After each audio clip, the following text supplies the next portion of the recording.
চাঁদপুরের মতলব উত্তর উপজেলার লবাইরকান্দিতে অসহায় গরিবদের মাঝে ঈদ সামগ্রী বিতরণ করা হয়েছে।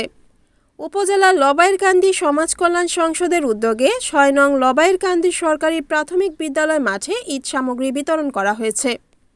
এ সময় বক্তব্য রাখেন লবাইরকান্দি সমাজ কল্যাণ সংসদের সভাপতি শাহজাহান মিয়া, সিনিয়র সহসভাপতি মামুনুর রশিদ, সাধারণ সম্পাদক আবু মুসা অনিক। এ সময় বক্তারা বলেন, ঈদের খুশি সকলের মাঝে ছড়িয়ে দিতে আমরা এই ক্ষুদ্র প্রচেষ্টা নিয়ে আপনাদের পাশে দাঁড়িয়েছি। আপনাদের বিপদে আমরা অতীতে ছিলাম, বর্তমানে আছি এবং ভবিষ্যতেও থাকব। তিনি আরও বলেন, আপনারা আমাদের জন্য দোয়া করবেন, আমরা যেন ভবিষ্যতে আরও বেশি সহযোগিতা করতে পারি। উল্লেখ্য, লবাইরকান্দি গ্রামের প্রায় ২ শতাধিক পরিবারের সদস্যদের মাঝে ঈদ সামগ্রী হিসেবে সেমাই, চিনি, মশলা, নুডলস ও তেল বিতরণ করা হয়েছে।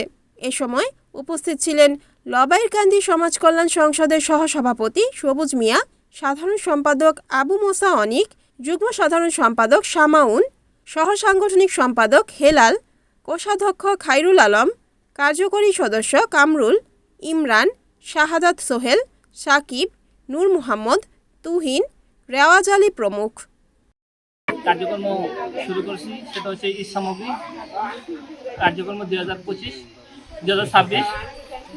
আমরা প্রতি বছরের ন্যায় এবছরও আমাদের লবাইরকান্দি গ্রাম পাশাপাশি আমাদের যে আশেপাশে 8 থেকে 10টা গ্রাম আছে, ওই গ্রাম আমরা 125 জন যারা আমরা এবার আল্লাহ আমাদের তৌফিক দান করেছে এবং আমরা প্রতিনিয়তই লবাইরকান্দি সমাজ কল্যাণ সংসদের পক্ষ থেকে করোনাকালীনে তখনও আমরা গরিব মানুষের সাহায্য বিতরণ করছি এবং শীত বস্ত্র বিতরণ করছি এবং আপনাদের সাহায্য সহযোগিতা পেলে আমরা আগামীতে এই 125 থেকে 150 জন যে গরিব অসহায় মানুষ যায় আমরা সারা মতলব উত্তরে আমরা পৌঁছতে চাই।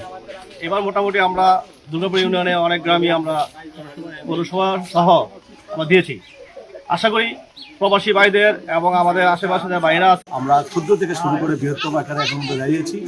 আমাদের প্ল্যান আরও বৃহত্তম করব এবং মতলব থানা ব্যাপী করার আমাদের উদ্যোগ, আমাদের plan. Report Suman Ahmed, NNTV, Chandpur.